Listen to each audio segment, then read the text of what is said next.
ততক্ষণ পর্যন্ত কিয়ামত হবে না যতক্ষণ পর্যন্ত ইয়াকসুরুল হারাজ, হত্যা বেড়ে না যাবে। আর ওয়াকুবুদুল ইলম, ইলমকে উঠে না নেওয়া হবে। ওয়াবসুতুল জাহাল, মূর্খতা বিরাজ না করবে। ওয়াফশু আল ফিতান, এবং ফিতনা প্রকাশ পাবে। ওয়াজহারুল ফিতান, এই ভাষায় আছে যে ফিতনা যতক্ষণ পর্যন্ত প্রকাশ না পাবে।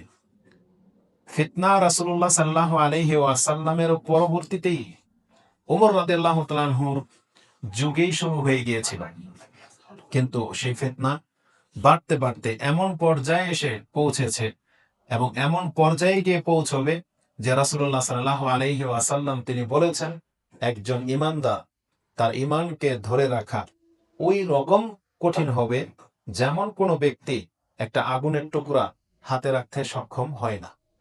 তার মানে কোনো ব্যক্তির পক্ষে সম্ভব না কিছুক্ষণ তার হাতের মধ্যে সেই আগুনের টুকরাটা রাখা, সেটা সে ধরে রাখতে পারবে না।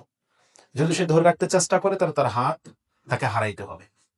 তো আমাদের অবস্থাও এমন যে একজন ব্যক্তির পরিস্থিতি ওই পর্যায়ে যাবে যে তার ঈমানকে সে ধরে রাখতে পারবে না। হয় ধরে রাখতে গেলে ওই হাত পুড়ে যাওয়ার মতো তার জীবন দিয়ে ফেলতে হবে, অথবা তার সম্পদকে ছেড়ে দিতে হবে।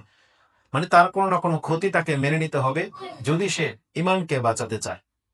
আর যদি ওই ব্যক্তির মতো যে সে হাত বাঁচাতে কয়লাকে ফেলে দেয়, আগুনকে যদি ফেলে দেয় হাত বাঁচাতে, তাহলে যেমন দেহ সম্পত্তি বাঁচাতে গিয়ে আমরা অনেক সময় ঈমানকে ছেড়ে দিচ্ছি, এটা হয়ে যাবে বাস্তবতা। যে আজকে পৃথিবীতে যদিও রাসূল বলেছিলেন যে ঈমানদারদের জন্য ঈমান ধরে রাখা ওই কয়লা আগুনের টুকরা রাখার চেয়ে কঠিন হবে, কিন্তু সেই কঠিন চ্যালেঞ্জ বর্তমানে আমরা কেউ গ্রহণ করছি না।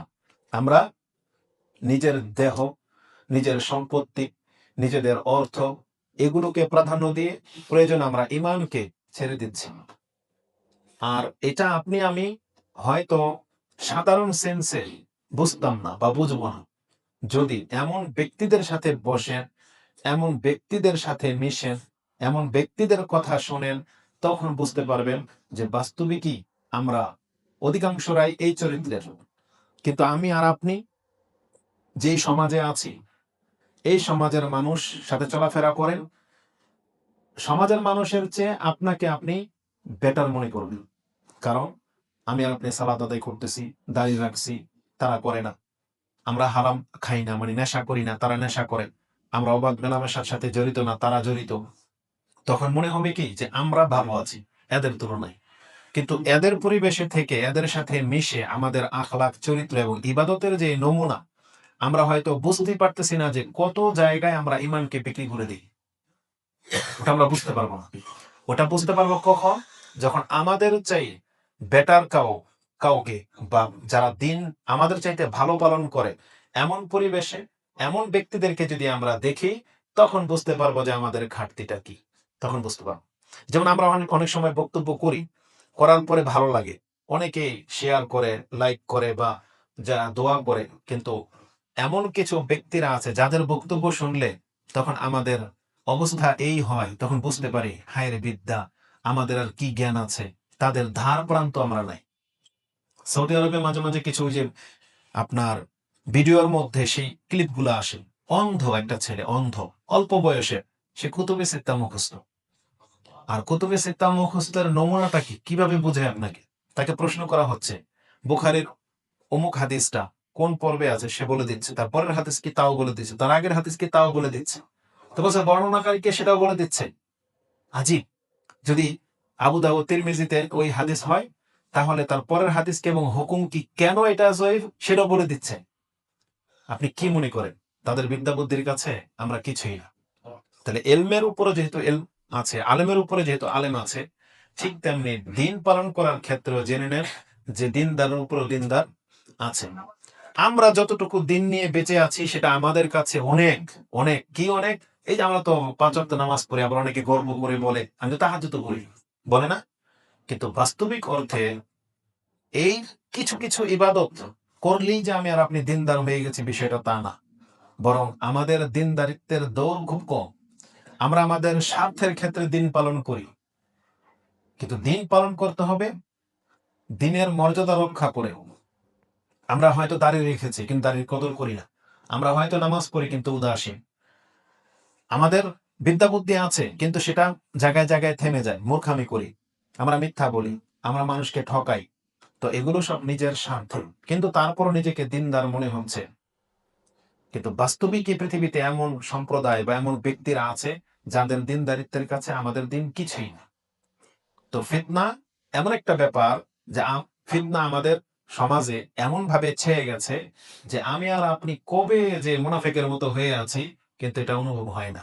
এটা মাঝে মাঝে প্রকাশ পায়। কখন প্রকাশ পায়? যখন আপনি ওই পরিবেশ থেকে যখন যাবেন তখন প্রকাশ পাবে। যেমন একটা উদাহরণ নিয়ে নেন, আপনি আর আমি সবাই মুসলিম কিন্তু বিয়ে শাদীর অনুষ্ঠান হয়েছে আপনার পাশের বাড়িতে। তখন দেখা যাবে যে আপনার আমার ঈমান কতটুকু আছে। আপনি যেখানে তাদেরকে নিষেধ করবেন গান বাজনা বাজাতে, অথচ আপনি নিজেই সেখানে অংশ নিয়ে বসে আছেন। তাহলে এই অনুষ্ঠানটা না হওয়া পর্যন্ত আপনার ঈমান আমল কোন লেভেলে আছে সেটা প্রকাশ পায়নি। এই মাহফিলকে নিয়ে নেন, এই মাহফিল যখন হয় তখন প্রকাশ পায় এই সমাজে ইসলাম প্রিয় বা ইসলামের কথা শোনার মতো নেয়ার মতো কতজন আছে। আবার গানের মজলিস যখন হবে তখন আপনি বুঝতে পারবেন যে তাহলে এই অঞ্চলের মধ্যে এই ক্যাটাগরির লোক কয়জন আছে। ফিতনা এমন মারাত্মক জিনিস, ওটা বৃষ্টি না আসলে আপনার মন্তব্য বোঝা যাবে না, রৌদ্রের প্রখরতা না পারলে আপনার মন্তব্য বোঝা যাবে না। মানে আমরা হইলাম এমন ব্যক্তি স্বাভাবিক গতিতে চলা, উল্টা যখন হাঁটতে হবে, বিপরীত মুখী যখন আচরণ করা হবে, তখন বোঝা যাবে যে কার ইমানের লেভেলটা কত। ওই তখন গিয়ে আমি আর আপনি বুঝতে পারি। যখন আপনি আমার সাথে লেনদেন করেন, আপনার স্বার্থে আঘাত লেগেছে, যখন আপনাকে আমি ঠকিয়েছি, তখন আপনি আমাকে চিনতে পারবেন যে আমি কে। কিন্তু যতদিন পর্যন্ত আপনি আমার সাথে লেনদেন করেন নাই ততদিন পর্যন্ত আপনার কাছে আমরা অনেক বড় শেখ, বড় আলেম বা কিছু। কিন্তু যখন লেনদেন করবেন, আচার ব্যবহার হবে, তখন গিয়ে ধরা পড়ে যে আসলে কার ইমান, কার চরিত্র, কার অ্যাটিটিউড কেমন। এই জন্য পরীক্ষা ছাড়া এটা প্রমাণ করা হবে না। এই জন্য আল্লাহ সুবহানাহু ওয়া তাআলা বলেছেন, যেটা আপনি সূরা আনকাবুত ২৯ নম্বর সূরার শুরুতেই পেয়ে যাবেন, যে হাসিবান নাস, মানুষ কি মনে করে, আইয়ুতরাকু, তাকে ছেড়ে দেওয়া হবে, আইয়াকুলু আমান্না, যে সে যখন বলবে আমি ইমানদার, এই কথাটা বললেই তাকে ছেড়ে দেওয়া হবে, ওহুম লা ইফতানুন, তাকে পরীক্ষা করা হবে না। আল্লাহ বলছেন ওয়ালাকাদ ফাতান্নাল্লাযীনা মিন ক্বাবলিহিম, তাদের পূর্বের জাতিকেও পরীক্ষা করা হয়েছিল। ওয়ালা ইয়ালামান্নাল্লাহুল্লাযীনা সাদাকু ওয়ালা ইয়ালামান্নাল কাযিবিন। আল্লাহ বলেছেন কে সত্যবাদী আর কে মিথ্যুক এটা আমি এই জমিনে পরীক্ষা করে ছেড়ে দেব। তাহলে পরীক্ষা না হলে বোঝা যায় না ভালো ছাত্রকে মন্দ ছাত্রকে। পরীক্ষা শুধু খালি ক্লাস মাপার বিষয় না, যে এই ক্লাস থেকে এই ক্লাসে উঠলো, বরং পরীক্ষাটাই হলো মেধা। যে এই ক্লাসের মধ্যে আমরা একটা বছর যে কি শিখাইলাম, তাহলে এর মধ্য থেকে মেধাবান ছাত্র কারা, কার গ্রেড কত, এটার জন্য কিন্তু পরীক্ষা নেওয়া হয়। তো পরীক্ষার পরেই বোঝা যায় আসলে কার মেহনত সে কতটুকু করেছে। যদি পরীক্ষার ব্যাপার না থাকতো তাহলে আমাদের সবার ইমান লেভেল এক, সবাই এখানে আলহামদুলিল্লাহ পারফেক্ট 100% মুসলিম, সবাই মুজাহিদ, সবাই দিনের খাদেম। কিন্তু যার পরীক্ষা যত বেশি হবে, ওই তখন বোঝা যায় যে এই জমিনের মধ্যে কার ইমানের লেভেল কতটা।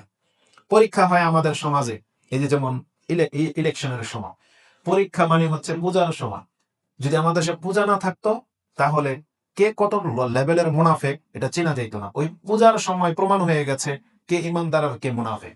বহু দাড়ি টুপিওয়ালাদেরকে আমরা দেখেছি, সে ভোট পাওয়ার জন্য হিন্দুদের মন্দিরের স্টেজে দাঁড়িয়ে সে বলতেছে আলহামদুলিল্লাহ। বুঝেন? এই ভিডিও ক্লিপ দেখেছেন? মন্দিরের স্টেজে উদ্বোধন করতে গেছে বা সাধুবাদ জানাইতে গেছে, সে সেখানে গিয়ে বলতেছে আলহামদুলিল্লাহ যে আমি আজকে এখানে আসতে পারলাম। বুঝলেন? তাহলে এই ব্যক্তি ও কোন লেভেলের মুনাফেক এটা তো বোঝা যেত না যদি পূজা না আসতো। বড় বড় হুজুর, ওই দলের নাম নিলাম না, নমিনেশন নমিনেশন বলে না, কি বলে এটাকে, নমিনেশন। আচ্ছা, এরকম পাওয়া ব্যক্তিরা গিয়ে বিভিন্ন পূজার মণ্ডপে ধারে ধারে গিয়ে ভোট চায়, আর গিয়ে ই করে। আর একজন বড় পীর তো বলেই দিছে যে আমি আজ পর্যন্ত কোনো মসজিদ বানাইনি বা টাকা দেইনি, বলছে কোনো মসজিদে, এই ভাষাটা বলে বলছিল যে দানের খাতা আমি এখন পর্যন্ত কোনো মসজিদে দিয়ে শুরু করিনি। বলতেছে আজকে আমি প্রথমে পূজার মণ্ডপে দিয়ে শুরু করলাম। বুঝছেন? হাক্কানি পীর। হ্যাঁ, নতুন মুসলমান চিন্তা করা যায়। এটা যদি হয় বাংলাদেশের একটা সবচেয়ে বড় পীরের নমুনা, বুঝলেন, সবচেয়ে বড় পীর সে বলতেছে যে আমি আমার দানের টাকা দিয়ে এখন মসজিদে শুরু করি, দানের টাকা না ভাই, আমার ফান্ডের টাকা আর কি, যেটাই হোক, বলতেছে আমি শুরু করলাম এই পূজার মধ্যে দিয়া। এখন কথা হচ্ছে, যদি যার বিদ্যা নাই তাকে তো আপনি আঙ্গুল দিয়ে দেখাইতে পারবেন না। আপনারা আউযুবিল্লাহ আস্তাগফিরুল্লাহ বললেন এই জন্য, যেহেতু তাওহীদের একটা লেভেলের জ্ঞান আমাদেরকে আল্লাহ দিয়েছেন, বা আপনারা জন্মসূত্রে এটা পেয়েছেন বিদায় বুঝতে পারেন। কিন্তু এর অনুসারীরা কি জীবনের মধ্যে এটা ফিল করবে যেটা এমন কত বড় ব্যাপার, এটা কত বড় পাপ, তাদের তাদের পীর সাহেব কত বড় পাপী, এটা কেউ অনুমান করতে পারবে? কোনোদিন অনুমান করতে পারবে না, কারণ সে বিদ্যা বুদ্ধি তো নাই। তো ফিতনা খুব মারাত্মক জিনিস।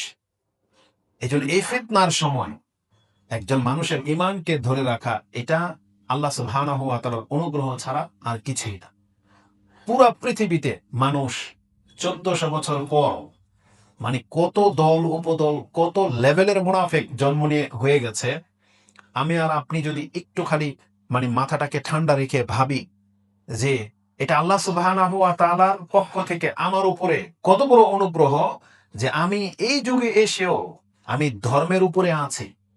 আপনি এটা একবার ভাববেন, বসে ভাববেন এবং ফিল করবেন এটা কি। আপনি জানেন আমার কষ্ট হয় কোন কোন সময়, কষ্ট হয় যখন রাসূল সাল্লাল্লাহু আলাইহি ওয়াসাল্লামের চাচা আবু তালেবের কথাটা মনে পড়ে, তখন কষ্ট।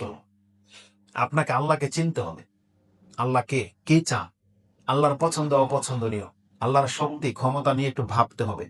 আপনি একবার কি ভেবেছেন এমন কি রিজন আছে, বা কেন আল্লাহ সুবহানাহু ওয়া তাআলা তার জন্য একটু ব্যতিক্রম করতেই পারতেন, আল্লাহ চাইলে করতে পারতেন। আল্লাহ যদি করতেন খারাপ কি হতো, এমন একটা ফিল আপনার মধ্যে হবে। কারণ আবু তালেব এমন একটা পার্সন যে নিজের ভাতিজাকে সেভ করার জন্য, তার ভাতিজা মানে কে? আমাদের নবী, মানে আমাদের রাসূল। সে তো রাসূল মানে নাই, তা আমাদের তো রাসূল, মানে তাহলে যে লোকটা আমাদের রাসূলকে উপকার করছে মানে কি আমাদের পুরো মুসলিমকে উপকার করছে, করে নাই? তার মানে আমাদের মুসলিমদের সবচেয়ে বড় উপকার যে লোকটা করলো আবু তালেব, যে তার ভাতিজাকে সেভ করার জন্য তাকে ছাড়বে না বিদায় তার পুরো জাতির সাথে শত্রুতা নিয়ে নিল। তাকে পর্যন্ত বয়কট করা হলো 3 মাসের জন্য। তারা অবরুদ্ধ থাকলেন, বছরকে বছর অবরুদ্ধ করে রাখা, 3 মাস পর্যন্ত তার সাথে রইল ঘাস পাতা খেয়ে। তারপরও তিনি তার ভাতিজাকে ছাড়ে নাই, মানে আমাদের নবী মুহাম্মদ সাল্লাল্লাহু আলাইহি সাল্লামকে ছাড়ে নাই, তার সাথেই থেকে গেল মরার 8 দিন পর্যন্ত। তাকে গিয়ে তার জাতির লোকেরা বলল যে আপনার সুন্দর ছেলের প্রয়োজন পালার জন্য, তো মোহাম্মদকে কেন সাল্লাল্লাহু আলাইহি সাল্লাম এলেন, আমাদের বংশের সবচেয়ে সুন্দর ছেলেকে নিয়ে নেন, একে সন্তান বানিয়ে পালেন, একে আমাদের হাতে দিয়ে দেন। এত বড় মানে কথা বলা হয়েছিল, কিন্তু সাহস পায়নি মোহাম্মদ সাল্লাল্লাহু আলাইহি সাল্লামকে তার জীবদ্দশায় গায়ে আঘাত করতে। যা করেছে আবু তালেবের ইন্তেকালের পরে করেছেন। তারপরে টুকিটাকি যেটা আগে হয়েছে অগোচরে, কিন্তু মানে মারার পরিকল্পনাটা কিন্তু আবু তালেবের পরে করা হয়েছে, আগে থেকেই সাহস পায়নি। তো যিনি এত বড় সাপোর্ট করলেন, যার জন্য পুরো জাতির সাথে শত্রুতা নিয়ে নিলেন, কিন্তু সেই ব্যক্তি পর্যন্ত ইসলামের নিচে আসতে পারলো না। তাকে একবারে জীবনের শেষ মুহূর্তে পর্যন্ত বলা হয়েছিল ইয়া আম্মি কুল্লা ইলাহা ইল্লাল্লাহ কালিমাতান উহাজ্জু লাকা বিহা ইনদাল্লাহ, একটা তো বাক্য, এটা আমি আল্লাহর কাছে হুজ্জত হিসেবে পেশ করে দেব, আপনি শুধু একবার মুখ দিয়ে বলেন। ফা আবা ইয়াকুলা লা ইলাহা ইল্লাল্লাহ, সেও স্বীকার করলো যে না, আমি লা ইলাহা ইল্লাল্লাহ বাক্যটা পাঠ করব না। কেন? কারণ তিনি জানতেন যদি এই বাক্যটা আমি এখন স্বীকার করে নেই, তার মানে আমি এতদিন যে ধর্মের উপরে ছিলাম বাতিল, এটাকে বাতিল বলে স্বীকৃতি দিতে হবে আমাকে। তাহলে আমি বাতিল বাতিল ধর্মের উপরে ছিলাম, আর যেটা আমাদের বাপদাদার যারা বেঁচে আছে তারা আমাকে অপবাদ দেবে যে আবু তালেব শেষ পর্যন্ত বেদিন হয়ে মরল, আমি অপবাদ দিতে পারবো না। হুয়া আলা মিল্লাতে আব্দুল মুত্তালিব, সে বললো যে আমি আমার পিতা আব্দুল মুত্তালিবের ধর্মের উপরে আছে, এটা মুখ দিয়ে বের করে দিল। এখানে হচ্ছে মূল বিষয়, এই যে আল্লাহ সুবহানাহু ওয়া তাআলা কেন যে তাকে হেদায়েত করলেন না, তার মূল বিষয় এখানে। কারণ অন্তর হচ্ছে খুব সেনসিটিভ জিনিস। বাহ্যিকভাবে একটা লোক ভালো, কিন্তু আল্লাহ ভালো জানেন কার অন্তর কতটা নোংরামি, কতটা খারাপই আছে। তার মতন ব্যক্তিত্ব বোধ এরকম কোন কাফের পৃথিবীর মানে ছিল না, পৃথিবীর ইতিহাসে ছিল না আবু তালেবের মতো। যেহেতু কাফের, কেন বললাম কাফের হয়ে পড়েছেন সেই জন্য, কিন্তু হকের সবচেয়ে কাছাকাছি পাওয়ার যোগ্যতা রাখে এ আবু তালেব। কারণ তিনি মুহাম্মদ সাল্লাল্লাহু আলাইহি সাল্লামকে সবচেয়ে বেশি উপকার করেছেন। তাকে বলা হয়েছে তাহলে আপনি কি উপকারে আসলেন? তখন রাসূল সাল্লাল্লাহু আলাইহি সাল্লাম বলেছেন আমার উপকার এতটাই তার ক্ষেত্রে যে আমার কারণে আল্লাহ তাকে জাহান্নামের সবচেয়ে হালকা শাস্তিটা তাকে দেবেন, যেটা আপনি মুসলিমে বুখারীতে হাদিস পেয়ে যাবেন। সে হালকা শাস্তিটাকে বলা হয়েছে যে তার পায়ের নিচে দুইটা নালাই, মানে নাল মানে চম্পল, দুইটা চম্পল খালি পরিয়ে দেওয়া হবে, কিন্তু সেটা হবে আগুনের। জুতা জোড়া হবে আগুনের, আর ওটার উপরে তাকে দাঁড় করানো হবে। তার গায়ে ওই জাহান্নামের নিচে গর্ত থেকে আগুন এসে লাগবে না, সে জাহান্নামের কিনারায় তাকে দাঁড় করানো হবে, কিন্তু আগুনের জুতা, বাস আর কিছু তাকে দেওয়া হবে না। সেই আগুনের জুতার কারণে তার মাথার মগজ পর্যন্ত ফুলে বেরিয়ে যাবে। আউযুবিল্লাহি মিন যালিক। বলে এটা হচ্ছে সবচেয়ে হালকা শাস্তি। তো এতটা আমি মুহাম্মদ সাল্লাল্লাহু আলাইহি সাল্লাম করতে পারবো, বা আমার কারণে আল্লাহ তাকে এতটা স্যাক্রিফাইস বা এতটা ছাড় দিয়েছেন, এটা খুবই মানে ব্যথিত। তখন আমি আর আপনি, আমাদের যখন ভুল হয় বা পাপ করার প্রবণতা বেড়ে যায়, তখন এই কথাটা আমার মনে পড়ে যে আবু তালেব তিনি এমন একজন ব্যক্তিত্ব যে আল্লাহ সুবহানাহু ওয়া তাআলা তিনি তার নিয়ম নিজাম বা তার নীতিকে কোনো পরিবর্তন ঘটান নাই, যে এই ব্যক্তিকে আল্লাহ হেদায়েত করলেন না। আল্লাহ কি বলেছেন? ইন্নাল্লাহা ইয়াহদি মান ইয়াশা, আমি যাকে চাই তাকে হেদায়েত করি। তাহলে এই যে আল্লাহ যাকে চান তাকে হেদায়েত করেন, দেখেন তো এর মধ্যে আমি আর আপনি আছি কিনা? নাই, আপনার আমি নাই। বলেন, যদি আল্লাহর ইচ্ছার মধ্যে আমি আপনি না থাকতাম, তাহলে আমি আর আপনি কি এখন এখানে বসা? তাহলে আমি আপনার তো মন্দিরে থাকতাম, আমি আপনি যাত্রার মন্ডলে থাকতাম, আমি আর আপনি হয়তো কোনো জোয়ার টেবিলে থাকতাম, আমি আর আপনি হয়তো কোনো নেশার সাথে জড়িত থাকতাম। তাহলে আল্লাহর ইচ্ছার যে হেদায়েত, তার মধ্যে আমি আর আপনি আছি। আপনি কি একবার ফিল করেন? এটা বসে ফিল করতে হবে। যখন পাপের প্রবণতা বেড়ে যাবে তখন এটা ফিল করতে হবে। এখন আল্লাহর ইচ্ছায় যেহেতু আমি আর আপনি হেদায়েত পেয়েছি, কারণ হেদায়েতের জন্য আল্লাহ রূপকে গুরুত্ব দেয় নাই, পয়সাকে গুরুত্ব দেন নাই, দেহকে গুরুত্ব দেন নাই, বংশকে গুরুত্ব দেন নাই, রাষ্ট্রকে গুরুত্ব দেন নাই, কোন শিক্ষা সার্টিফিকেটকে গুরুত্ব দেন নাই, মানে আল্লাহ এগুলোর কোনোকে গুরুত্ব দেন নাই। তার মানে হেদায়েতটা কি তাহলে? একবারে নিছক আল্লাহর অনুগ্রহ, নিছক আল্লাহর ইচ্ছা। আল্লাহ বলছে আমি যাকে চাই তাকে দিই। তাহলে এখন আপনি আর আমি যে হেদায়েত পেয়ে গেলাম, আমি আর আপনি নামাজি, আমি আর আপনি পুতুল পূজা থেকে মুক্ত, তাহলে আপনি আমি এই চিন্তাটা কেন করি না? তাহলে আল্লাহর ইচ্ছায় আমি আজকে এরকম, আল্লাহর ইচ্ছা। কারণ আল্লাহ সুবহানাহু ওয়া তাআলা যদি ইচ্ছা না করতেন, তাহলে আমি আর আপনি কোনোদিন এমন থাকতে পারতাম না। তা আল্লাহ যেহেতু আমাদেরকে ইচ্ছা করে ইসলামের উপরে নিয়ে এসেছেন, তাহলে আমাদের উচিত এটার কদর করা, আমাদের উচিত এই দিনের উপরে টিকে থাকা। কারণ একটা মুসলিমের জীবনের সবচেয়ে বড় ফিতনা বলা হয়েছে তার দিন থেকে মুখ ফেরানো, আল্লাহর বিধান থেকে মুখ ফেরানো। এটা হচ্ছে একজন ব্যক্তির জীবনের সবচেয়ে বড় ফিতনা। আর এই হাদিস ইমাম বুখারী রাহিমাহুল্লাহ তিনি তার ফিতনার প্রথম হাদিস হিসেবে এনেছেন। প্রথম হাদিস ইমাম বুখারী রাহিমাহুল্লাহ এটা এনেছেন 92 নম্বর অধ্যায় কিতাবুল ফিতান। দেখেন হাদিস সম্ভবত 6304, ফিতনা 7048 দেখাচ্ছে। হ্যাঁ, ফিতনার প্রথম হাদিস, যে কোরআনের সেই আয়াতটা এনেছেন যে ওয়াত্তাকু ফিতনাতান লা তুসিবান্নাল্লাযিনা যালামু মিনকুম খাসসা। এটা আমরা পরে আলোচনা করব ইনশাআল্লাহ। এই ফিতনার প্রথম হাদিস তিনি এনেছেন আসমা রাদিয়াল্লাহু তাআলা আনহা, তিনি তার বর্ণনাকারী। ইবনে আবি মুলাইকা তিনি হচ্ছেন তাবি, তিনি আসমা রাদিয়াল্লাহু তাআলা আনহার কাছ থেকে এই হাদিস শুনেছেন যে রাসূলুল্লাহ সাল্লাল্লাহু আলাইহি ওয়াসাল্লাম তিনি আমাদেরকে একটা ঘটনা বলতেছেন যে আনা আলা হাউদিন ইনতাযিরু মাইয়ারিদা আলাই, আমি অপেক্ষমান থাকবো হাউজে কাউসারের সীমানায়, যারাই আমার সামনে দিয়ে অতিক্রম করবে তাদেরকে পানি পান করানোর জন্য। মানে হাউজে কাউসারের পানি আল্লাহর রাসূল নিজের হাতে দেওয়ার জন্য সেখানে অপেক্ষমান থাকবে, যারাই তার সামনে দিয়ে যাবে তাদেরকে এক কাপ করে দেওয়া দিবেন। ওটা রিটার্ন নিতে হবে না, কারণ সেখানে কাপের সংখ্যা হবে আকাশের তারকার মতো, কত শত কোটি তারা আছে। এভাবে কাপ আসতে থাকবে, রাসূল সাল্লাল্লাহু আলাইহি ওয়াসাল্লামের হাত দিয়ে এই উম্মাহ পান করতেই থাকবে। বলছে মাইয়ারিদা আলাইয়া, যাকেই আমার সামনে দিয়ে অতিক্রম করার সুযোগ দিয়ে দেওয়া হবে সেই আমার পানি পান করতে পারবে হাউজে কাউসার। আর একবার যেই ব্যক্তি পান করে নিল, একবারে বিচার শেষ হওয়া না পর্যন্ত তার কোনো পিপাসাই লাগবে না। তাহলে এই মুহূর্তে বলতেছে ফায়ুখাযু বিনাসিন মিন দুনি, কিন্তু আমার কাছ থেকে কিছু মানুষকে দেখবো যে আটকে দিল, আসতেছিল আটকে দেওয়া হবে। তখন বলবো উম্মতি, তা আমার উম্মতের লোক। তখন রাসূল সাল্লাল্লাহু আলাইহি সাল্লাম বলতেছেন, আমাকে তখন বলা হবে ইন্নাকা লা তাদরি, আপনি জানেন না মাশাওয়ালা কাহকারা, এই যে যারা এই দিক দিয়ে আসতেছিল আপনার পরে এরা উল্টা পথে হেঁটেছে। মাশাও আলা কাহকারা। কাহকারা বলা হয়, এটা বলেছিলাম, আপনারা হয়তো জানেন। এক হলো পিছনে পেছনে আসা বা থেমে থাকা, আর আগে আসতে বলা হচ্ছে, আর সে স্লোলি যাচ্ছে। আরেক হলো আপনাকে টানতেছেন এই দিকে, ও যাবে ডানে বামে। ঠিক আছে, ডানে বামে। যেমন পিচ্ছিদের স্বভাব দেখবেন ছোট বাচ্চাদের, আপনি ওকে ধরে নিয়ে আসছেন খেলার মাঠ থেকে, পাঠাবেন স্কুলে, কিন্তু ওর মার সাথে জোরাজুরি করছে, যাবোই না আমি, বলছেন যাবো না। কিছুক্ষণ পর তো বলছেন যে ছাড়ো আমি আইতেছি। বাচ্চারা বলে না যে ছাড়ো ছাড়া আসতেছি। যখন ছেড়ে আপনি হাঁটতেছেন, হুট করে দেখেন পেছনে নাই, গায়েব, মানে ও চলে গেছে ওর জায়গায়। তার মানে রাসূলুল্লাহ সাল্লাল্লাহু আলাইহি ওয়াসাল্লাম আমাদের সাথে ওয়াদা করে গেলেন যে আলা, তোমরা কান খাড়া করে শোনো, লা তারজিউ বাদি দুল্লালান আও কুফারান আও দুল্লালান। হে পৃথিবীর বাসী, তোমরা কিন্তু আমার পরে কিন্তু আবার গুমরাহের দিকে আর কুফরের দিকে ফিরে যেও না। কিভাবে? ইয়াদরিবু বাদুকুম রিকাবা বাদ, একে অপরের গর্দানের মধ্যে আঘাত করে, মানে একে অপরকে হত্যা করে আবার গুমরাহির যুগে, জাহিলিয়াতের যুগের মতো করে কাফেরদের পথ ধরে নিও না। লা তারজিউ বাদি, মানে রাসূল বলছে আমার পরে কিন্তু আবার ওই পথ ধরে নিও না, মানে যেটা জাহিলিয়াতের পথ সেই পথ ধরে নিও না।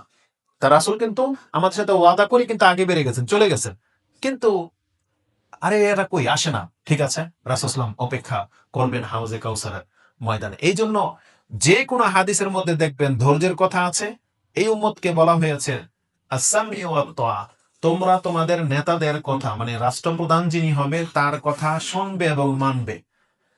ওয়ালাউ কানা হাবাশিয়ান, যদি সে একটা নিগ্রো কালো ব্যক্তিও হয়, গোলাম, তারপরও তার কথা মানবে এবং শুনবে।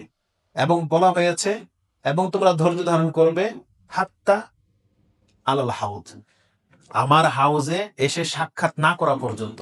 তার মানে রাসূলুল্লাহ সাল্লাল্লাহু আলাইহি ওয়াসাল্লাম এটা আমাদের সাথে ওয়াদা করেছেন যে দুনিয়াতে তোমাদের সাথে যা করা হয় করা হোক, তোমরা ধৈর্য ধারণ করবে আমার সাথে হাউজে কাউসারের মধ্যে সাক্ষাৎ না হওয়া পর্যন্ত। তার মানে আমাদেরকে দিনের উপরে ধৈর্য ধারণ করে থাকতে বলা হয়েছে।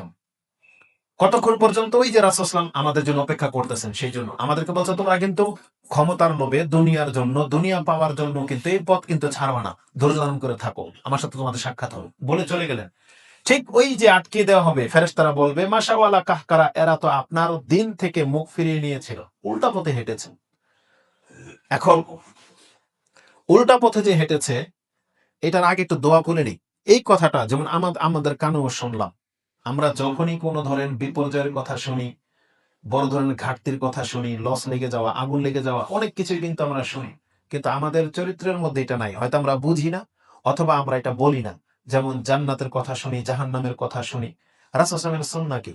জান্নাতের কথা, আল্লাহর ক্ষমার কথা আসলে তিনি এটা আল্লাহর কাছে পাওয়ার দোয়া করতেন, জালাম্মা জাআলনা মিনহুম, আল্লাহ আমাদেরকে তাদের অন্তর্ভুক্ত করো। আর যদি কোনো জাহান্নামের ব্যাপার আসে, আল্লাহর কাছে আউযু বিল্লাহি মিন যালিক, আউযু বিল্লাহি মিনান নার, মানে জাহান্নাম থেকে আশ্রয় চাইতেন।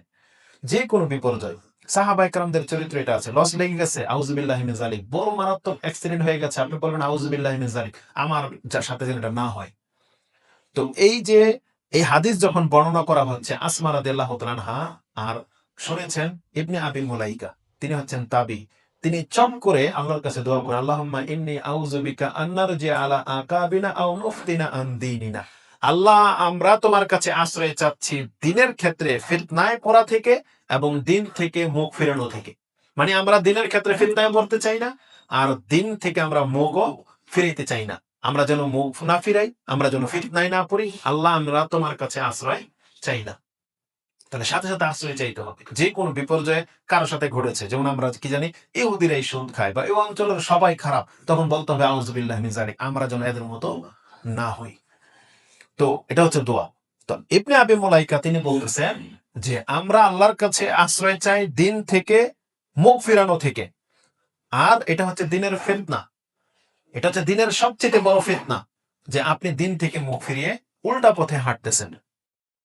তো মাশাওয়ালা কাহকারা, এই ব্যক্তিকে রাসূল রিটার্ন আবার বলবে না যে ঠিক আছে মাফ করে দাও, আসতে দেওয়া হোক, বরং রাসূল বলবেন ওই যে ওই ক্ষেত্রে যেহেতু সে দিন পালন করে নাই, সহকান, মানে তাহলে এদেরকে বিদায় করে দাও। এই বেদাতীদের ক্ষেত্রে একই শব্দ আসবে। আর বেদিনদের জন্য যারা দিন পালন করে নাই, রাসূল সাল্লাল্লাহু আলাইহি ওয়াসাল্লামের দিনের পথে হাঁটে নাই, তাদের সাথে ওই একই আচরণ করা হবে, তাদেরকে আর ঢুকতে দেওয়া হবে না। তাহলে দিনের ক্ষেত্রে ফিতনায় পড়া, এটা হচ্ছে মুসলিম মুসলমানদের জন্য সবচেয়ে বড় ফিতনা। দিনের ক্ষেত্রে ফিতনা কি? দিন থেকে মুখ ফেরানো কি বুঝায়? কালকে রাতের কথাই চিন্তা করেন। কালকে রাতের কথা, আমরা তো আসলে রাজনীতি করি না। রাজনীতির কোনো বক্তা যদি হইতাম, রাজনীতি বলতে গণতান্ত্রিক যে রাজনীতি, মানে যেগুলো করলে চেন বাই চেন গদিতে গিয়ে বসা যায়, আমাদের এই কোনো চেন এখন পর্যন্ত অ্যাপ্লাই করি নাই যে আমাদেরকে এই জায়গায় গিয়ে আসতে হবে, যে নেতার পরে নেতা হয় না। তাহলে আমরা এমন কোন নেতা ধরি নাই যে এক পর্যায়ে আমরা নেতা হব। যদি হইতাম তাহলে কি বলতাম জানেন? কালকের বক্তব্যটাকে বিএনপির পক্ষে বলে দিতাম। কি বিএনপির পক্ষে? যেমন কালকে যারা আতশবাজি করেছে, বোম ফুটিয়েছে, আতশবাজি করেছে, এটা একটাও বিএনপির লোক না। কারণ তাদের মা মরে গেছে কালকে, তাই না? বিএনপির মা হইতে বলে, প্রধান নেত্রী তাদের জানাজা পড়েছে। আপনি কেমন অনুসারী হইলেন যে আপনার দলের সিনিয়র ব্যক্তি, যাকে কেন্দ্র করে আপনাদের দল, সে মারা গেল? আপনার মায়ের সমতুল্যই তো, মর্যাদার দিক থেকে এতটা সম্মান তাকে দেওয়া হয়েছে না, করেন না? বা আপনার নেতার মা তো তারেক রহমান না, জনাব তারেক রহমান, ওনার মা, তার মানে আমাদের মা, মানে এই এই সেন্সে আর কি, দলীয়করণের যারা ভিত্তিতে। তাহলে সম্মানিত একটা পার্সন, আপনি নাকি বিএনপি করেন, তাহলে আপনার এই আচরণটা কিভাবে প্রকাশ পেল? একদিন আপনি ধৈর্য ধারণ করে পারলেন না। এই যে দুপুরবেলা জানাজা নামাজ পড়লেন, আর রাত্রি আপনার আমোদ প্রমোদে মেতে উঠতে হইল, এটা কিসের শো? কালো বেজ বেদেকে আপনি তাহলে পটকা ফুটাইছেন, ফানুস পুড়িয়েছেন, যে কালো বেজ পরে, কালো ব্লাউজ পরে। আমাদের মহিলাদের চরিত্র জানেন না? শোক পালন করে শুধু কাপড় দিয়া, মানে কালো ব্লাউজ। ওই দিন রেশমি ব্লাউজ পরবে না। খবরগুলো দেখেন, মানে খবর, মানে যেগুলো দেখেন দেখবেন না, মানে যেগুলো নজরে আসবে দেখবেন। বসন্তের সময় ম্যাজেন্ডা কালারের ব্লাউজ, শোকের সময় কালো কালারের ব্লাউজ। এটা হচ্ছে খবরওয়ালা মহিলাদের চরিত্র। এই এতটুকুই শুধু তাদের শোক। শোকটা শুধু এতটুকুই, কিন্তু ভিতরে শোক যায় নাই। ওই কালো কাপড়টা যে বডিটাকে ঢেকে রেখেছে, যে বক্ষটা, যেটার ভিতরে অন্তর, ওই জায়গাতে শোক ঢুকে নাই। বুঝছেন? তো আমাদের সমাজের সব নেতা, ইয়ং বয়সের যুবক টুবক সবাই বলেন তো, যারা পটকা ফুটাইছে, কি প্রমাণ হয় তারা কি বিএনপির লোক? বলেন, একটাও না। কারণ তো চরিত্রের সাথে তো যায় না। তো মুনাফিকিনা দলের সাথে। আপনার দলের সবচেয়ে বড় নেত্রী মারা গেল, তাহলে আপনি আবার পটকা ফুটান কিভাবে? আতশবাজি কিভাবে আপনি করতে পারেন? এটা তার তার মানে কি? তাহলে এগুলো সব আওয়ামী লীগের লোক, তাই না? এটাই তো প্রমাণ হয়। এই যে তারা সবাই আওয়ামী লীগের শত্রু ছিল, তাহলে এখন যারা বলতেছেন দেশে আওয়ামী লীগ নাই, এরা কারা? আর যদি মনে করেন যে না, আমলিক তো আমরা সব উৎখাত করে ফেলছি, তাহলে এবার জামাত ইসলামদেরকে বলি, যারা এত এত বেশি বাড়াবাড়ি করে, তাহলে এরা একটাও জামাত ইসলাম করে না, যারা এই যে পটকা ফুটেছে। কারণ জামাত ইসলাম তো ধর্মীয় দল, তাহলে এগুলো বিধর্মীর মতো আচরণ করেছে। তার মানে আপনাকে শিক্ষা নিতে হবে, যত মানুষ যত পটকা ফুটাইছে, আতশবাজি করেছে, এগুলো একটাও জামাতের না, একটাও চরমনায়ের না। কারণ দুইটাই তো ধর্মের রূপ নিয়ে আসছে না। আর একটাও ওই যে মামুনুল হক জনাবের, ওনারও দলের না, হেফাজতের দলের না, কারণ এটা ধর্মই মানে না। তার মানে তাহলে এই লোকগুলা কারা? কারা এরা? তার মানে মূলত এদের কোনো ধর্মকর্ম নাই। সাধারণ সেন্সে তারা মুসলিমের কাতারে পড়ে না। কারণ রাসূলুল্লাহ সাল্লাল্লাহু আলাইহি ওয়াসাল্লাম কি বলেছেন? মান তাশাব্বা বিকাউমিন, তারা কি? তারা ফালাইসা মিন্নি, আমাদের না, ফাহুয়া মিনহুম, তারা তাদের অন্তর্ভুক্ত। তাহলে 31st নাইট, এটা তো আমাদের রাসূল দেয় নাই। আমাদের রাসূল দিয়েছে? কোরআন হাদিসে কোথাও আছে? কোন সাহাবী দিছে? তাহলে কাদের কাছ থেকে নিলেন? যাদের কাছ থেকে নিছেন, তার রাসূল বলেছেন ফাহুয়া মিনহুম, এ তো তাদের অন্তর্ভুক্ত। তাহলে একটা মুসলমানের ঘরের সন্তান কিভাবে দিন থেকে মুখ ফেরায়? এই ছোট ছোট বিষয়গুলো, ওই যে বলেছিলাম না যে আপনি আর আমি যে ফিতনায় পতিত, এটা কেমনে বুঝবেন? এই সময়গুলো না আসলে বোঝা যেত না তো। 30 তারিখে আমি আর আপনি কোন ধর্মের অনুসারী বোঝা যায় নাই।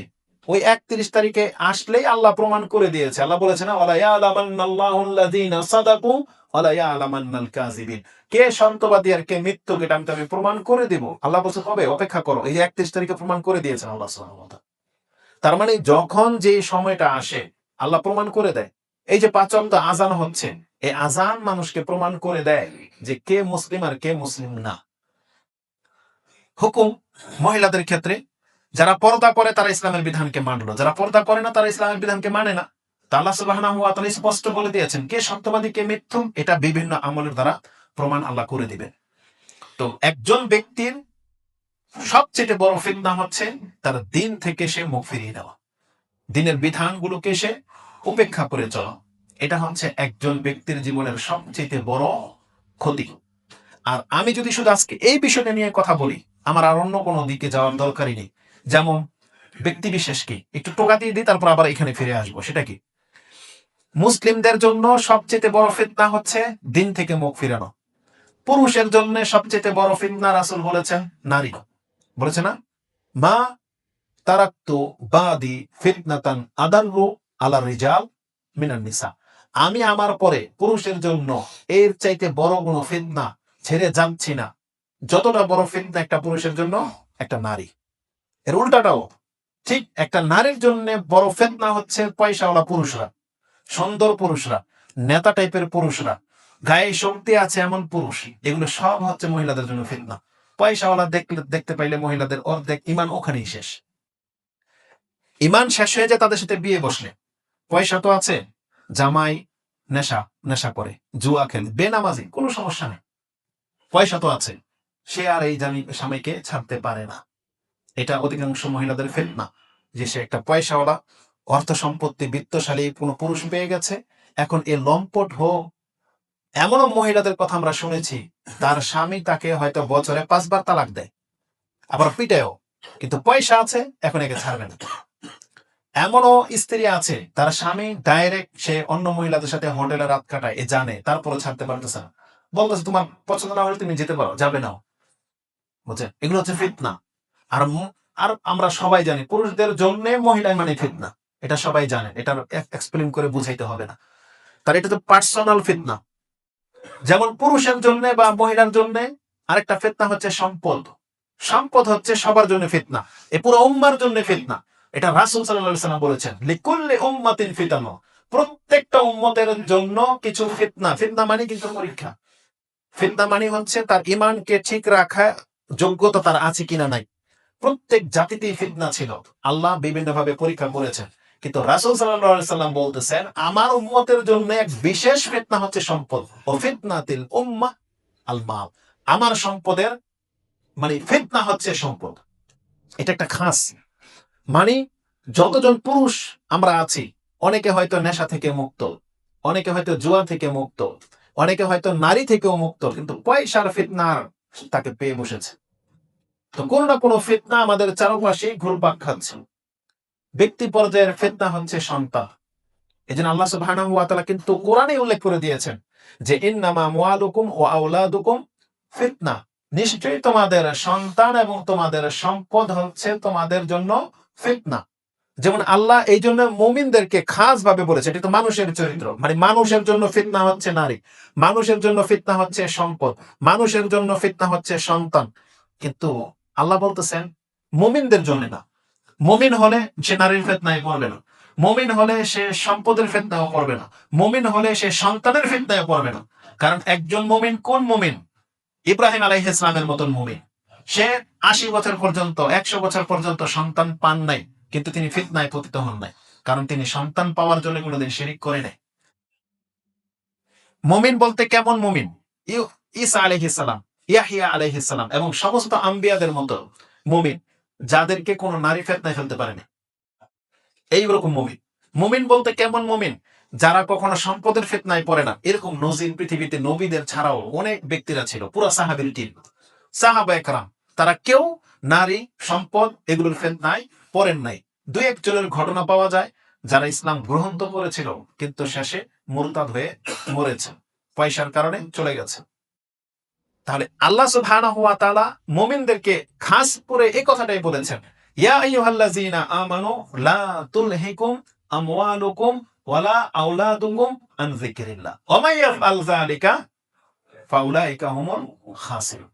যে হে ঈমানদাররা, লা তুলহিকুম, তোমাকে যেন অন্তত মানে গাফেল করে দিতে না পারে, আমওয়ালুকুম ওয়ালা আওলাদুকুম, তোমাদের সন্তান এবং সম্পদ তোমাকে যেন আল্লাহর জিকির থেকে মানে আল্লাহর ইবাদত থেকে যেন তোমাকে দূরে না সরাইতে পারে। তাহলে যে ব্যক্তির পয়সার কারণে সালাত আদায় করতে পারেন না, যে ব্যক্তির পয়সার কারণে হালাল হারামের তমিজ ঠিক রেখে চলতে পারেন না, তার মানে যেই ব্যক্তি সম্পদের কারণে মিথ্যা বলেন, যেই ব্যক্তি সম্পদ বাঁচাইতে গিয়ে জমা করার জন্য দুর্নীতি করেন, মানুষকে ঠকান, তার মানে আপনি সম্পদের ফিতনায় পড়ে গেছেন। এটার সংখ্যা কত? এই সম্পদ একটা হলো আর্থিক সম্পদ, আর একটা হচ্ছে যে লোভ লালসা, সম্পত্তি বা ক্ষমতা। আজকে আমাদের সমাজের কত পার্সেন্ট পুরুষ তারা ফেতনায় পড়ে গেছে সম্পদের কারণে, গদি দখল করার কারণে। সবচেয়ে দুঃখজনক হয় আমাদের ওলামাদের ফতোয়াগুলা যদি বিক্ষিপ্ত হতো যে না, আন্দোলনের আমির সাহেব বলছে জায়েজ, জমিয়তের আমির বলতেছে না জায়েজ, অমুক আন্দোলনের লোক বলতেছে না চলতে পারে, এমন যদি বিক্ষিপ্ত হতো, এই যে গণতান্ত্রিক বোর্ডের ব্যাপারে, গণতান্ত্রিক সিস্টেমে ক্ষমতায় যাওয়া আমাদের আলেমদের যদি বিক্ষিপ্ত ফতোয়া হইতো, তখন আপনি বলতেন এখানে এত বড় কথা বলার দরকার কি, এটা তো উত্তম অনুত্তমের ব্যাপার। কিন্তু আমাদের সমস্ত সালাফি টিম এক বাক্যে সবাই এটা স্বীকার করে যে এই যে গণতান্ত্রিক যে সিস্টেম, এইভাবে যাওয়া, এদের সাথে অংশ নেওয়া, এগুলো মোটেও জায়েজ নেই। তাহলে আমাদের আলেমদের ফতোয়া যখন স্পষ্ট, তাহলে আমরা তাদের শ্রোতা হয়ে আমরা কেন ফতোয়া মেনে নিচ্ছি না? আমরা কেন ওই যে বাপ চাচা এলাকাবাসী যেই হোক, বিএনপি হোক, আওয়ামী লীগ হোক, যেই হোক, আপনি তাদেরকে ছাড়তে পারতেছেন না কেন? অথচ আপনি নামাজ, আপনি আহলে হাদিস বলতেছেন, আপনি আহলে হাদিস কোরআন সুন্নাহ মেনে চলেন, কিন্তু এই গণতান্ত্রিক সিস্টেম আপনি ছাড়তে পারতেছেন না। আপনি এদের সাথে পেছনে পেছনে মিছিলে যান, পেছনে পেছনে এই করতেছেন সেই করতেছেন, তাহলে আপনি তো ফিতনায় পড়ে গেছেন। এটা হচ্ছে ধর্মীয় ফিতনা। মানে আপনি এই যে হক আর বাতিলকে একবারে ঘোলাটে করে ফেলতেছেন। এই ক্ষেত্রে ওই যে একজন আমাদের সালাফ, তার দোয়াটা এতটা চমৎকার, মানে নিজের জন্য এটা চাইবেন। তারা কি বলতেন, একজন তাবি, মানে একজন আমাদের সালাফদের কেউ একটা দোয়া করেছিল, এটা রাসূলের দোয়া না, সাহাবের দোয়া ওরা। তারা বলতেন আল্লাহুম্মা আরিনাল হাক্কা হাক্কান ওয়ারযুকনা ইত্তিবা ওয়া আরিনাল বাতিলা বাতিলান ওয়ারযুকনা ইজতিনাবা। আল্লাহ, আপনি আমাকে ওই যে হকের মতো বাতিলকে বাতিলকে বাতিল হিসেবে চিনার তৌফিক দান করেন। ধরে নেন এ টাকাটা জাল, জাল মানে বাতিল টাকা না। এখন আমি আর আপনি তো চিনি না বাতিল, চিনি? অনেক সময় আমরা ধোকা খেয়ে যাই না? যারা এক্সপার্ট তারা চিনে, কিন্তু আমি চিনবো না, কারণ আমার এরকম অভিজ্ঞতা হয়নি, আমি এরকম খেয়ালই করি না। ধরে নেন এখন একটা জাল টাকা, এখন আমি চিনলাম না, মানে আমি লসে পড়লাম, কারণ যেহেতু বাতিলটাকে আমি হক হিসেবে চিনছি, আমি টাকা মনে করছিলাম। কিন্তু আর দোয়াটা কত চমৎকার, আল্লাহুম্মা আরিনাল বাতিলা বাতিলান, আল্লাহ এটা যে বাতিল, এটা যেন আমি বাতিল হিসেবে চিনতে পারি, এটা যেন হক মনে না করি। মানে এটা জাল টাকা তো বাতিল, তাই না? এখন আমি চিনলাম কি হিসাবে, হক হিসেবে না বাতিল হিসেবে?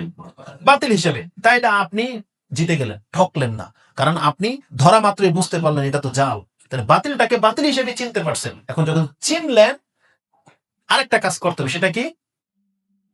ওয়ারযুকনা ইজতিনাবা, আপনি আমাকে তৌফিক দিয়ে দেন আমি যেন এটাকে প্রত্যাখ্যান করতে পারি, মানে আমি এটা যেন গ্রহণ না করি না। আমি যখন বাজারে গেলাম, গরুর গোশত না কুকুরের গোশত, এটা যেন আমি চিনতে পারি। আর যখন চিনে যাব, যদি এটা কুকুরের গোশত হয়, তাহলে আমি যেন এ থেকে বাঁচতে পারি। আজকে যারা ওই যে কাচ্চির দোকান গুলাতে কুকুরের গোশত খাইয়ে দিছে, এই ব্যক্তি যারা আপনারা আমরা চিনতে পারলে করে খেতেন? কোনোদিন খেত মানুষ? খেত না। তাহলে সে বাতিলটাকে হক হিসেবে খেয়ে নিয়েছে। আর এটাই হচ্ছে আমাদের ধর্মীয় ব্যাপার। আমরা সবাই এই কাজটাই করতেছি, যে অধিকাংশ বাতিল জিনিসগুলা আমরা যাচাই বাছাই করি না, কিন্তু ওটাকে গ্রহণ করে নিচ্ছি। আর যেটাকে জানিয়ে দেওয়া হলো, আপনি জানলেন কুকুরের গোশতের মতোই, তারপরে আপনি যখন বলতেছেন টাকা দিয়ে যখন ঢুকেই গেছি, একবারে খেয়ে নি। এটাই চরিত্রের, মানে আপনি জানতেছেন এই যে সিস্টেম, বোটাবুটির সিস্টেম, এদের পেছনে হাঁটা জায়েজ নাই, আপনাকে জানিয়ে দেওয়া হইলো। আগে বলেছে আমাদের সালাফদের সবারই ফতোয়া এক, জেনে গেছেন যে আহলে হাদিসরা কি বলে, জেনে গেছেন, কিন্তু তারপর আপনি শুনতে পারতেছেন না কেন? কারণ এই তৌফিকটা আপনার হচ্ছে না। এই যে আবু তালেবের ক্ষেত্রে, ফেরাউনের ক্ষেত্রে এটাই প্রযোজ্য। ফেরাউন সম্পর্কে আল্লাহ বলেছেন যে ইস্তাইকাযাত আনফুসুহুম, তার অন্তরে এবং তাদের অন্তরে, পুরা ফেরাউনের অনেকের কথা আল্লাহ বলেছেন, তাদের অন্তরে ঈমান গেঁথে গিয়েছিল যে মুসা হক, সত্য, কিন্তু প্রত্যাখ্যান কেন করলো? উলুউন, বলছে অহংকার বশত, অহংকার বশত সে অস্বীকার করেছিল। তো ফেরাউনের অন্তর যে হক জেনে গিয়েছিল, এটার প্রতিফলটা কখন ঘটছে? ওই মরার সময়। মরার সময় সে স্বীকার করে মরেছে, কিন্তু তখন টাইম পাস হয়ে গেছে, আল্লাহ এই জন্য গ্রহণ করেন নাই। তাহলে হকটাকে হক হিসেবে জানার, বাতিলকে বাতিল হিসেবে জানার পরে যদি সে থেকে গ্রহণ করতে না পারেন, বাতিল থেকে বাঁচতে না পারেন, তাহলে এটা হচ্ছে জীবনের সবচেয়ে বড় ব্যর্থতা। এর চাইতে বড় ফিতনা আর কি আছে? যে একজন ব্যক্তি তার দিনকে উপেক্ষা করে দিচ্ছে সম্পদের জন্য। সন্তানের জন্য ফিতনা কি? যাদের সন্তান হয় না, সে আল্লাহ সুবহানাহু ওয়া তাআলাকে একটা পর্যায়ে ইবাদত করেছে, ডেকেছে, কিন্তু কাজ হয়নি, সে আস্তে আস্তে মসজিদ ছেড়েছে, মাজারের দিকে দৌড়েছে।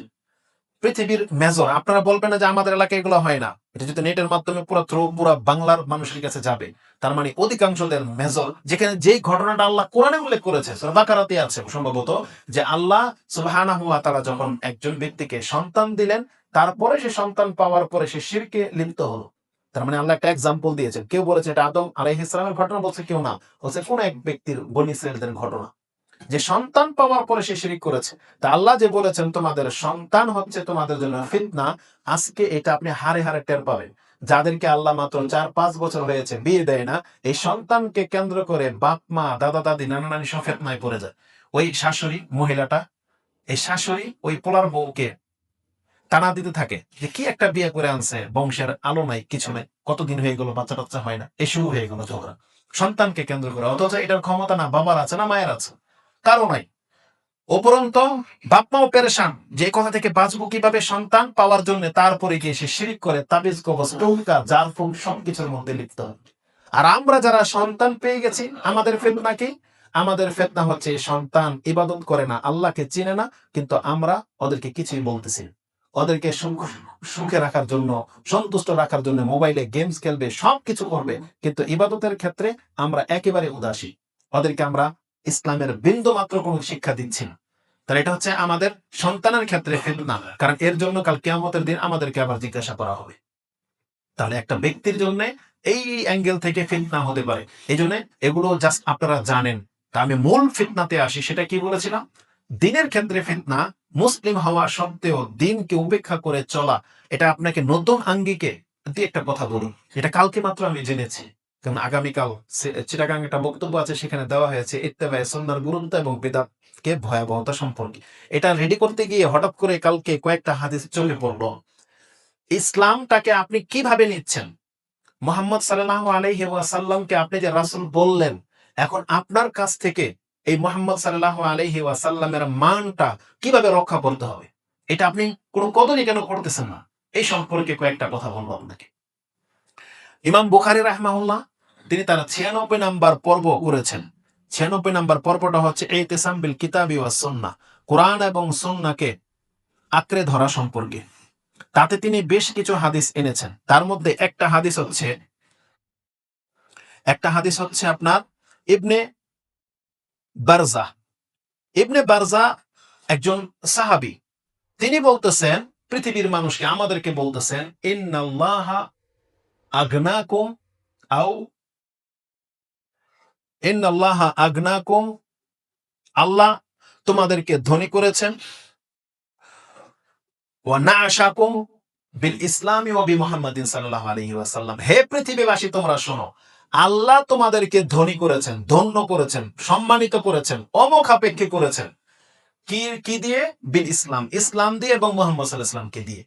তার মানে মুহাম্মদ সাল্লাল্লাহু আলাইহি ওয়াসাল্লামকে আল্লাহ আমাদেরকে দিয়ে কিভাবে ধন্য করলেন? আপনি পুরো পৃথিবীর ইতিহাস দেখেন। আমরা তো জন্ম হয়েছে পৃথিবীতে, তাই না?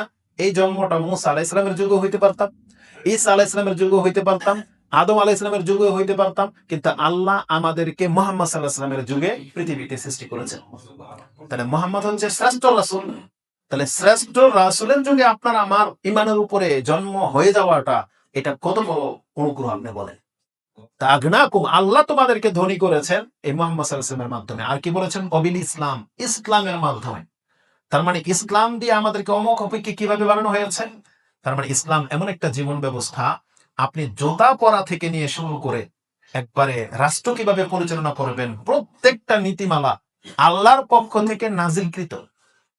আপনি কি বোঝেন? মানে এটা আবিষ্কার করতে হয় নাই। যে আবিষ্কার কি? যে আমি তাহলে খেতে বসলে এখানে কি আমি ইসলামটা কিভাবে হবে সাজাই নাই, আপনার সাজাইতে হয় নাই। কাপড় পরার ক্ষেত্রে কোন পাটা আগে দেব, প্রশ্ন জাগতে পারতো, কিন্তু জাগার কোনো অপশন নাই, কারণ আপনার মেন্টালিটির উপর ইসলাম নাজিল হয়েছে। একজন ব্যক্তির জীবনে কি লাগতে পারে, কোন ঘটনাতে কোন আচরণটা লাগতে পারে, তালাক হয়ে গেলে কিভাবে হবে, এটা সমঝোতা কি, এমন কোন সেক্টর নাই যেটা ইসলাম কথা না বলেছে। সবচাইতে হালকা ব্যাপার কি? সবচাইতে হালকা বললাম না, বাথরুমে ঢুকবেন, এখানে ইসলাম কথা বলছে যে আপনি এটা ঢুকবেন কি ঢুকবেন না। সেখানে গিয়ে আপনি বাথরুমে কাজা হাজতে বসেছেন, আপনার জবানের, আপনার দৃষ্টিভঙ্গির, দেহের কি হবে, সবকিছু ইসলামে বলা হয়েছে। অন্য কোনো ধর্মে দেখাইতে পারবেন? অথচ বাথরুমে বসেছেন, কাঁচা হাজতে আপনার রিং বাজতেছে। অনেক বেকুফ, মানে অজ্ঞ, নিতান্ত হীন ব্যক্তিগুলাকে কি করে জানেন, ওখানে ফোন রিসিভ করে ফেলে, কথা বলে। অথচ এটা কি কথা বলার জায়গা? রাসূলকে নিষেধ করে নাই? এটা লানতের কাজ।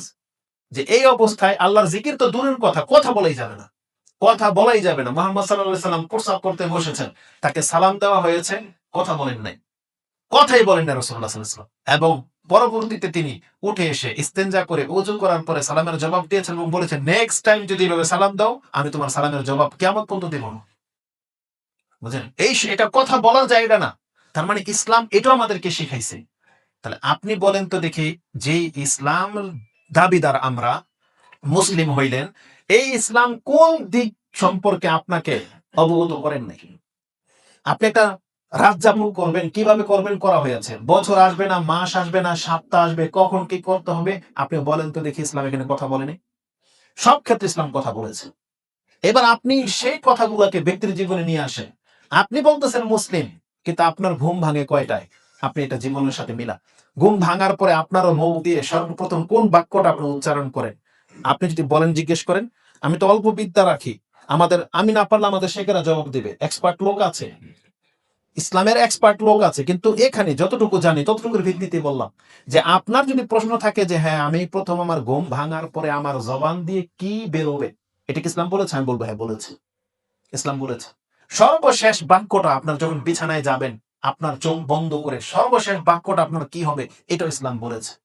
তার মানে একজন ব্যক্তি বিছানা থেকে ওঠা আবার বিছানায় যাওয়া 24 ঘন্টা তার কিভাবে দিন পালন হবে, তার সবকিছু ইসলামে এটা বানানো না, বরং আল্লাহ নাজিল করেছে। এটা হচ্ছে বিস্ময়কর ব্যাপার যে আল্লাহ সুবহানাহু ওয়া তাআলা এমন বিষয় নিয়েও ভাবেন, এগুলো আল্লাহর পক্ষ থেকে নাজিলকৃত। এটা হচ্ছে ইসলাম। তাহলে আমি আর আপনি এই ইসলাম থেকে যে মুখ ফিরিয়ে নিয়েছি, তার বাস্তব প্রমাণ হলো আমাদের আমল। কারণ আপনি ঘুমানোর সময় কিছুই বলেন না, ঘুম থেকে জেগেও কিছু বলেন না, খাবার সময় কিছু বলতেছেন না, কারোর সাথে কথা বললে কোন ভঙ্গিমায় কথা বলতে বলা হয়েছে সেটাও আপনি নিচ্ছেন না, রাস্তাঘাটে চললে কিভাবে চলতে বলা হয়েছে এটাও আপনি নেন নাই, রাস্তার পাশে বসলে কিভাবে বসতে বলা হয়েছে এটাও নেন নাই। ইবাদত গুলো তো আপনি বাদই দিয়েছেন। মানে যে ইবাদত ৫ ওয়াক্ত সালাত, যেটা হচ্ছে ইসলামের আমল বলা হয়েছে, যেটার উপরে ইসলামটাকে দাঁড় করে দেওয়া হয়েছে, আপনি সেই ইসলামের আমলটাকে ভেঙে দিয়েছেন। মানে ৫ ওয়াক্ত সালাতই গায়েব। মহিলারা পর্দা করে না। তার মানে আজকে আমাদের সমাজের যত পাপ আছে, প্রত্যেকটা পাপ যেটা হারাম, এগুলো সবই তো হারাম যাতে করে আপনি বেঁচে থাকতে পারেন, তাই না? তার মানে আমরা সবগুলো পাপের সাথে জড়িত। আর ইসলামের যা হালাল তার একটাকে কদর করতেছি না। তাহলে আমি আর আপনি দিনের ক্ষেত্রে এর চাইতে বড় ফিতনা আর কি হইতে পারে আপনি বলেন? আমরা যে দিন থেকে মুখ ফিরিয়ে নিয়েছি, এর চাইতে জলজ্যান্ত উদাহরণ আর কি লাগবে আপনার? আর যেগুলোকে ইসলাম একবারে প্রকাশ্য হারাম করেছে, আপনি সেগুলোকে বেশি আমোদের সাথে করেন। কালকে রাতের ঘটনায় আপনারা সবাই জানেন, এই যে 31st নাইট, মানুষ একটা সময় আসে কি দিন দিন অজ্ঞতা ছাড়ে, মূর্খামি ছাড়ে। যেমন শবে বরাতের সময় এমন একটা মূর্খামি বাংলার মানুষ করতো, আলহামদুলিল্লাহ এখন তার 90% বাতিল হয়ে গেছে। 10% এখনো কোনো না কোনো অঞ্চলে হয়, 10%। তাহলে একটা ধর্মীয় বাতিল, গোমরাহি আপনি যদি ছাড়তে পারেন, তাহলে এটা কেন ছাড়তে পারবেন না যেটা বিজাতি? এটা তো বিজাতির স্পষ্ট জিনিস, আপনি নিজেও জানেন যে এটা মুসলিমের ইসলামের সাথে কোনো সম্পর্ক নাই। কিন্তু আপনার ভয় কেন হয় না অন্তরে, যে আল্লাহ যদি আমার অন্তরের ভিতরে ইহুদি অথবা খ্রিস্টানের একটা মোহর মেরে দেয়?